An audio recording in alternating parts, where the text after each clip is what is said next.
You know, when Arthur was getting ready to retire in 1984 and I guess 1983 and 1982 and 1980, he would talk to me about all his plans for retirement. And one of the things he said, and I said this at his retirement dinner, and I think it is worth repeating, he said, "Walter, I don't want anything. I don't want any testimonials. I don't want any grand parties. I don't want a lot of speeches. But I would like very much if someday the library could be named after me." And we did that, but we never formally dedicated it, and we're going to do that this afternoon. But we're going to try to do that within the parameters that Arthur laid down in all those years as he was planning his retirement. And that is that there will be no long speeches. And so with that in mind, I would like to introduce now the Executive Director of the Regional Community Colleges, Mr. Andy McCurdy. Andy?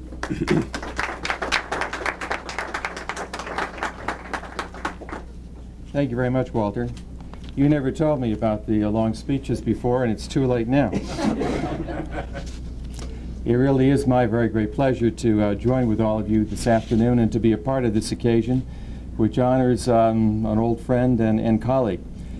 I joined the community college system in Connecticut within a year or so after Arthur Banks did, and I worked with him in a great many capacities and thoroughly enjoyed that opportunity over the years. He is really a very, very special gentleman of great warmth and wit and charm, and it's an association which I deeply treasure. There are many things that one could say about Arthur Banks. I could say, since we're talking about dedicating a library, that he's a man of enormous breadth, literary breadth. I could say that he's humble and modest and unassuming. I would be wrong, but I could say those things. What is true, I think, is there's never been a statue erected or a library named for someone who was content to let well enough alone. And that is not Arthur Banks. He was always fully engaged, always mixing it up with the best of them, and he made an impact on this college, on this system, and on this state in his time. He really made a difference. It's been said that ideas are like great arrows, but they still need a bow to hit their mark. And during the developing years of community colleges in Connecticut, Arthur Banks was like a great bow, a source of initiative that advanced the cause of educational opportunity, that advanced the cause of quality education for all students in an educational environment that was actively committed to helping students to achieve the benefits which flow from testing and developing the human mind. In his inaugural address 20 years ago, he said that our civilization is dedicated to the notion that voices and ideas should be heard and transmitted and circulated. And that is why, for this and other reasons, our schools and colleges remain the principal trustees of our civilization.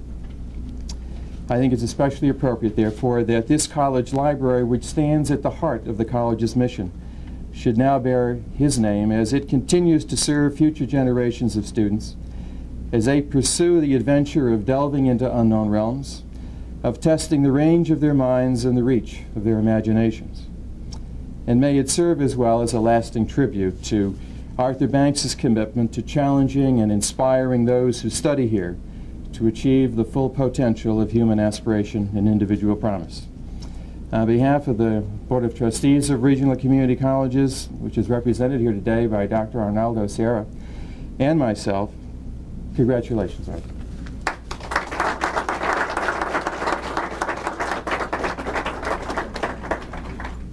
Andy, I'm waiting on for the day when you get to talk first and I get to say things about you.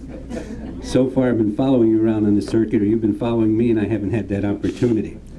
Speaking of the trustees, I do have a note from one of the trustees that says, "Thank you for your letter of invitation. Unfortunately, my schedule does not permit me to attend, but I would like to extend my congratulations and best wishes to President Banks on this appropriate honor," and it's signed Jules Lang. Now, I would like to have a member of the GHCC faculty, Dr. Samuel Goldberger, say a few words. Sam?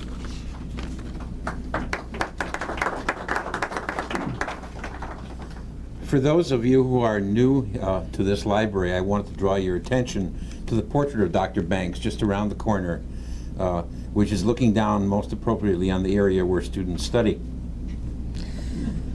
It is most fitting that this library be dedicated to Dr. Arthur C. Banks, Jr., because he cared and cares about the students who use it. I had the pleasure of working under him and teaching here from 1970 until his retirement, and I can testify that he never let his faculty or the students forget about the basics.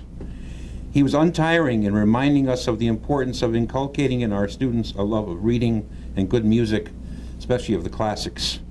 And he set the example, always talking about what he had just read. I can assure you, Dr. Banks, that as the years go by and new students ask, "Who is that gentleman looking down at us in the library?" we will tell them that it is our guiding spirit who is reminding them to read and telling them there's no gain without pain, without sweat and effort.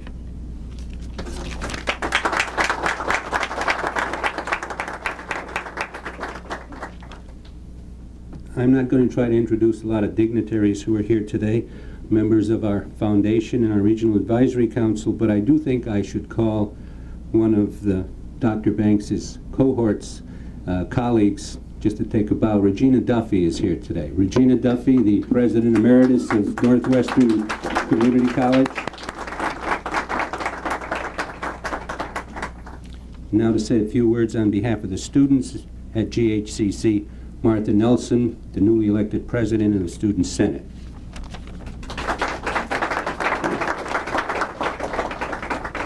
Good afternoon. On behalf of the Student Senate and the student body, Dr. Banks, I would like to welcome you to your home once again, GHCC.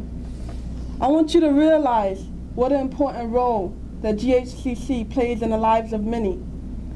We have about 450 senior citizens that attend this school.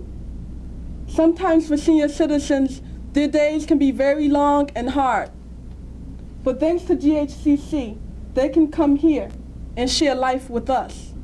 They learn from us as well as we learn from them.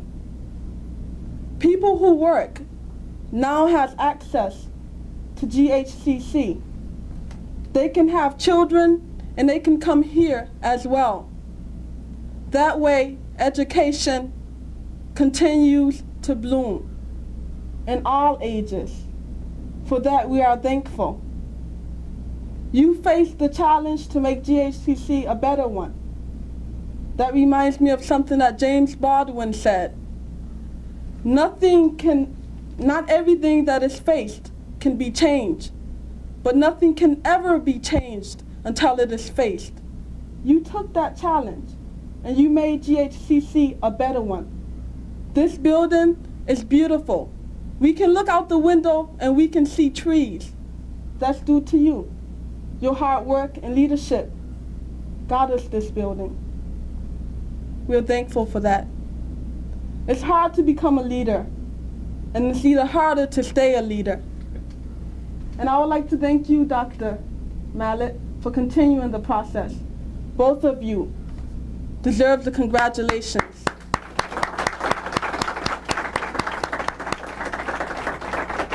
I want you to accept this dedication of the library to you. This library is going to continue to be the students' source of learning like you were. We're thankful for that. We're grateful for that.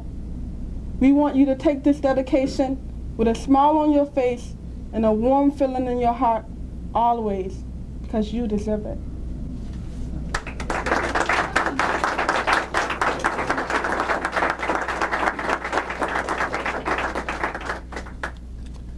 Thank you for those words, Martha. And now the President of the Capital Region Community College District, Dr. Conrad Mallet. Thank you very much. I'm very pleased to be here, and certainly I'm very pleased to be among those who are honoring a man who deserves every merit and every honor that we can think of.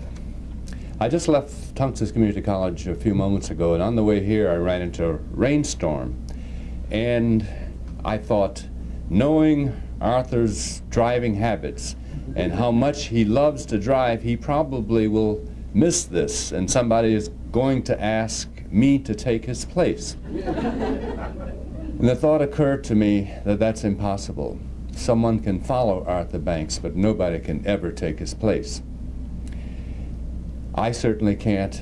I certainly do and am pleased by the honor of following him, but he remains irreplaceable in our hearts and in our minds.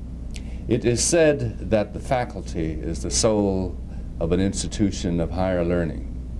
And if that is true, then the library is the heart. And we will keep Dr. Banks in our souls and our hearts by dedicating this library to him.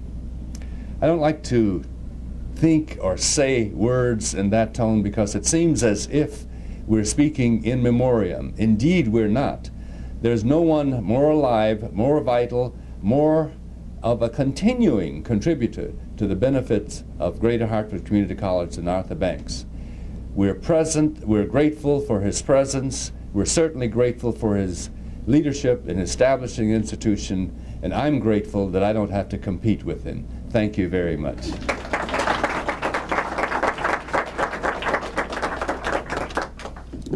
Thank you, Conrad. Now, I spent 21 years of my professional life with Dr. Banks. Had the opportunity to talk to him many a morning over a cup of coffee. Learned an awful lot from this man. One of the things he always used to say to me was, Walter, we not only have to teach these people how to earn a living, we have to teach every student who comes here how to live a living. And his joy of living really resided in two areas, music and books. And I'll tell you, it was hell for the librarians of Greater Hartford and for the musicians, because Arthur always was the supreme critic, and the result is this library that is probably one of the largest collections in the community college system and one of the best staffed. It didn't happen by accident. It happened because Arthur believed very, very much in libraries, as he loved his music very, very much. After he retired, maybe 2 years he had been retired, I was talking to him one day and I said, how's retirement? Are you lonely?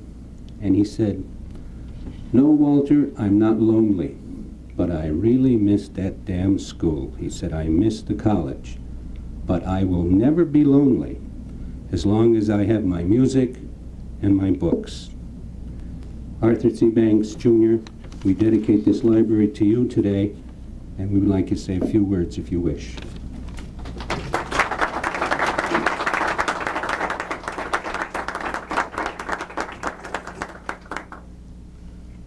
As usual, Walter misquotes me. I did not say I missed the damn school. What I really said was, I missed the people. It's the people. And even though Conrad's been here just a couple of years, I'm even beginning to miss him because he seems to have fit in as a person who will do anything to make a school go. So I want to reiterate, it's the people I miss, not sitting down at that desk up there or getting that awful coffee in the morning. And by the way, I still make the coffee like I used to. It's the people. Elsie, Sam, oh, I could go down the list. It's something to be associated with people who, when you walk in the door in the morning, you can see on their faces, I'll do everything to make this a better college. That's what I was privileged to have experienced all these years. And God, I'll miss you forever. Thank you for this. Thank you for what you're doing now. And frankly speaking, it wasn't necessary, but you better have done something about it.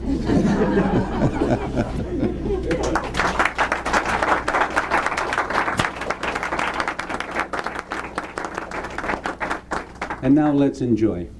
It just gets worse.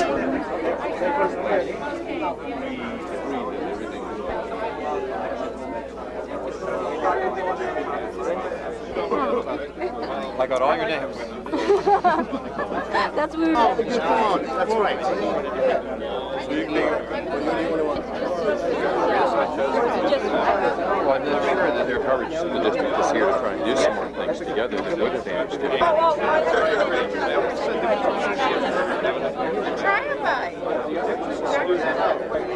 Taking food off the table and like arranging it was really good. You know.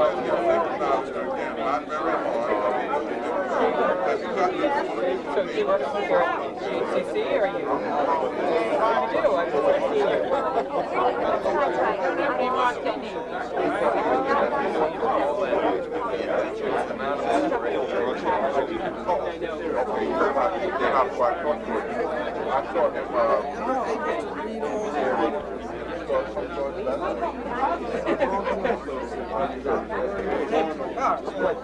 feel like I feel like you're off or there's something else in my life.